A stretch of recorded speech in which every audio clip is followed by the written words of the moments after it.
Hey guys, ஃபைனலாக யமஹாவோட FZS version 5 launch வந்து பார்த்தீங்கன்னா அனௌன்ஸ் பண்ணியிருக்காங்க. வெர்ஷன் 5 டீலக்ஸ் மாடலில் மட்டும் பார்த்தீங்கன்னா உங்களுக்கு ப்ரீமியமான கான்ஃபிகரேஷன்ஸ் கொடுக்க போகிறதா அனௌன்ஸ் பண்ணியிருக்காங்க.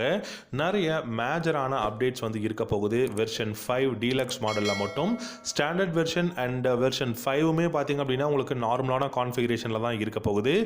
FZS வெர்ஷன் 5 டீலக்ஸ் மாடலில் மட்டும்தான் இப்போ நான் சொல்லக்கூடிய அப்டேட்ஸ் எல்லாமே லான்ச் பண்ண போகிறதா அனௌன்ஸ் பண்ணியிருக்காங்க. நிறைய மேஜரான அப்டேட்ஸாக இருக்க போகுது. யமஹாவோட MT-15 வெர்ஷன் 2க்கு கீழே இதை வந்து பொசிஷன் பண்ண போகிறதாகவும் சொல்லியிருக்காங்க. என்ன மாதிரியான மேஜரான அப்டேட்ஸ் இருக்க போகுது, நியூ டெக்னாலஜி என்ன கொடுக்க போகிறாங்க அப்படிங்கிறத கொஞ்சம் டீட்டெயில்டாக பார்க்கலாம். எப்போ லான்ச் பண்ண போகிறாங்க, என்ன ப்ரைஸ் அப்படிங்கிறத கொஞ்சம் டீட்டெயில்டாக நம்ம பார்க்கலாம். உங்களுக்கு இந்த யமஹாவோட FZS வெர்ஷன் 4 டீலக்ஸ் மாடல் பிடிச்சிருக்கா அப்படிங்கிறத வீடியோவோட காமெண்ட் செக்ஷனில் கமெண்ட் பண்ணுங்கள். இந்த வீடியோ பிடிச்சிருந்தா லைக் பண்ணிக்கோங்க. யமஹாவோட ஒரு பெஸ்ட் பைக் அண்டர் 1,50,000 இல்லைங்க, 1,50,000 நீங்கள் எடுத்துக்கிட்டீங்கன்னா கூட ஒரு நல்ல பெஸ்ட்டான பைக் வேல்யூ ஃபார் மணி அப்படின்னா FZS வெர்ஷன் 4 மாடல் நம்ம சொல்லலாம். டீலக்ஸ் இருக்குது, அதே சமயம் பார்த்தீங்கன்னா ஸ்டாண்டர்ட் வெர்ஷனும் இருக்குது. எல்லாமே பெஸ்ட்டான பைக் தான். ஆனால் இந்த வெர்ஷன் 4 டீலக்ஸ் மாடலில் பார்த்தீங்கன்னா நிறைய latest configurations and new design, new colours வந்து பார்த்தீங்கன்னா கொடுத்துருக்காங்க. வெர்ஷன் 5 டீலக்ஸ் மாடலில் மட்டும் இப்போ நான் சொல்லக்கூடிய 6 நியூ மேஜரான அப்டேட்ஸ் வந்து கொண்டு வர போகிறோம் அப்படிங்கிறத யமஹா அனௌன்ஸ் பண்ணியிருக்காங்க. உண்மையிலேயே ரொம்ப ரொம்ப யூஸ்ஃபுல்லான சூப்பரான கான்ஃபிகரேஷன்ஸ் அப்டேட் தான் கொடுத்துருக்காங்க. ப்ரைஸும் அதுக்கேற்ற மாதிரி இன்க்ரீஸ் பண்ண போகிறாங்க. அது என்னென்னு நம்ம பார்க்கலாம். ஃபஸ்ட்டு மேஜரான அப்டேட்டாக பார்த்தீங்க அப்படின்னா இந்த பைக்கோட இன்ஜின் வந்து பார்த்தீங்கன்னா உங்களுக்கு ஹையர் டிஸ்பிளேஸ்மெண்ட் இருக்கக்கூடிய இன்ஜின் கொடுக்க போகிறாங்க. 149cc -155cc single cylinder engine வந்து கொடுக்க போகிறாங்க. ஸோ 155cc அப்படிங்கிறது பார்த்தீங்கன்னா ஆல்ரெடி MT-15 அண்ட் R15 எல்லாமே 155cc தான் இருக்குது.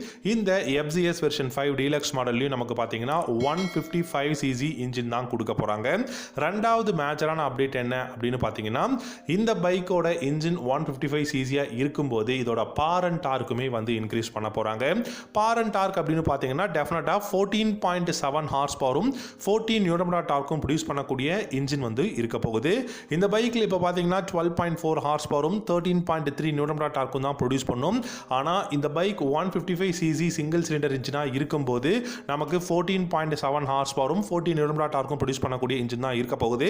ஓகே, இன்ஜினோட பர்ஃபார்மன்ஸ் வந்து சூப்பராக இருக்குது. ஆனால் அதுக்கேற்ற ஃபியூல் இன்ஜெக்ஷன் சிஸ்டம் இருக்கா அப்படின்னு பார்த்தீங்க அப்படின்னா, கூலிங் சிஸ்டம் இருக்கான்னு பார்த்தீங்கன்னா இந்த இடத்துல 6 ஸ்பீட் கியர் பாக்ஸ் அப்படிங்கிற ஒரு விஷயத்தை இந்த பைக்கு மட்டும் தான் கொண்டு வர போகிறாங்க.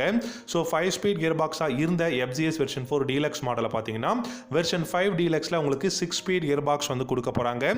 மூணாவது அப்டேட்டாக பார்த்தீங்க அப்படின்னா லிக்விட் கூலிங் சிஸ்டமும் இந்த பைக்கில் வரப்போகுது. ஸோ இது only for version 5 deluxe model மட்டும்தான் இந்த பைக்கோட ஒரு அப்டேட் எல்லாமே பார்த்தீங்கன்னா கொடுத்துருக்காங்க. இந்த வெர்ஷன் 5ல நம்ம 6 ஸ்பீட் கியர் பாக்ஸும் எதிர்பார்க்கலாம், லிக்விட் கூலிங் சிஸ்டம் எதிர்பார்க்கலாம், 155cc இன்ஜின் வந்து எதிர்பார்க்கலாம் அப்படிங்கிறத சொல்லியிருக்காங்க. நாலாவது மெயினான அப்டேட்டாக பார்த்தீங்க அப்படின்னா டியூயல் சேனல் ABS அப்படிங்கிற ஒரு விஷயம் கொண்டு வர போகிறாங்க. ஆல்ரெடி மைலேஜ் 45 km/லிட்டர் மைலேஜ் கொடுக்கும். டாப் ஸ்பீடும் 120 km/h தாராளமாக போகும். ட்ராக்ஷன் கண்ட்ரோல் கூட இப்போ பார்த்தீங்கன்னா லேட்டஸ்ட் 2023 அப்டேட்டில் கொடுத்துருக்காங்க. ஸோ இது எல்லாமே பெஸ்ட்டாக இருக்குது. ஆனால் சிங்கிள் சேனல் ABS தான் இருக்குது. நான் எல்லா வீடியோலையும் சொல்கிறேன், சிங்கிள் சேனல் ABS அப்படிங்கிறது ரொம்பவே வந்து நம்ம யோசிப்போம், ஓகே பெஸ்ட்டான ஒரு சிங்கிள் சேனலாவது இருக்கே அப்படின்னு சொல்லிட்டு. சிங்கிள் சேனல் எப்போவுமே ஒரு டேஞ்சரஸான ஒரு வெப்பன். அது கண்டிப்பாக ரொம்பவே கஷ்டம். நீங்கள் ட்ரம் பிரேக் கூட இருந்தால் நீங்கள் வண்டியை கண்ட்ரோல் பண்ணிடலாம். ஆனால் சிங்கிள் டிஸ்க் பிரேக் அது கூட கண்ட்ரோல் பண்ணிடலாம். சிங்கிள் சேனல் ABS அப்படிங்கிறது உங்களால் வந்து பார்த்தீங்கன்னா பைக்கை கண்ட்ரோல் பண்ணுறதுங்கிறது ஒரு ரொம்பவே கஷ்டமான விஷயம். ஒரு ரொம்பவே எமர்ஜென்சி டைமில் நீங்கள் பிரேக் புஷ் பண்ணுறீங்க அப்படிங்கும் போது உங்களுக்கு ரொம்பவே வந்து ஒரு தப்பான விஷயம் நடக்கிறதுக்கு சான்சஸ் இருக்குது. டியூயல் சேனல் ABS வந்து கொண்டு வர போகிறாங்க இந்த வெர்ஷன் 5 டீலக்ஸ் மாடலில். அலாங் வித் ட்ராக்ஷன் கண்ட்ரோலும் வந்து இருக்க போகுது. அண்ட் டயர்ஸ் அப்படின்னு பார்த்தீங்கன்னா 100/80 செக்ஷன் டயரும் ரியரில் 140/60 செக்ஷன் டயர் தான் இருக்க போகுது. அடுத்ததாக அஞ்சாவது மேஜரான அப்டேட்னு பார்த்தீங்கன்னா எல்லாருக்கும் தெரிஞ்சது தாங்க, டெலஸ்கோபிக் பதிலாக USD ஃப்ரண்ட் ஃபோக்ஸ் வந்து கொடுக்க போகிறாங்க. இந்த USD ஃப்ரண்ட் ஃபோக்ஸ் பார்த்தீங்க அப்படின்னா நமக்கு 37 mm தான் இந்த பைக்கில் இருக்கக்கூடிய சஸ்பென்ஷன் வந்து வரப்போகுது. ஆனால் இப்போ பார்த்தீங்கன்னா 41 mm டெலஸ்கோபிக் ஃபோக்ஸ் இருக்குது. USD ஃப்ரண்ட் ஃபோக்ஸ் வந்து கொடுக்க போகிறதுனால நமக்கு 37 mm USD ஃப்ரண்ட் ஃபோக்ஸ் வந்து கொடுக்க போகிறாங்க. 6th அப்டேட்டாக பார்த்தீங்க அப்படின்னா இதில் உங்களுக்கு நிறைய கிராஃபிக்ஸ் அண்ட் டிகல்ஸ் எல்லாமே வந்து ஆட் பண்ண போகிறதா சொல்லியிருக்காங்க. நியூ கிராஃபிக்ஸ், நியூ டிகல்ஸ் அப்படிங்கும்போது பைக்கோட ப்ரொஃபைலே பார்க்கறதுக்கு ரொம்பவே பியூட்டிஃபுல்லாக இருக்கும். கண்டிப்பாக பெஸ்ட்டான பைக்காகவும் இருக்கும். Already digital instrument cluster, Bluetooth connectivity எல்லாமே இருக்குது. அண்ட் லைட் இன்ஜெக்ஷன் எல்லாமே LEDயில் கொடுத்துருக்காங்க. LED head lamp, LED tail lamp, LED indicators அப்படின்னு சொல்லிட்டு வெயிட் பண்ணி பார்க்கலாம். கூடிய சீக்கிரம் இந்த பைக் வந்து இந்தியாவில் லான்ச் பண்ண போகிறாங்க.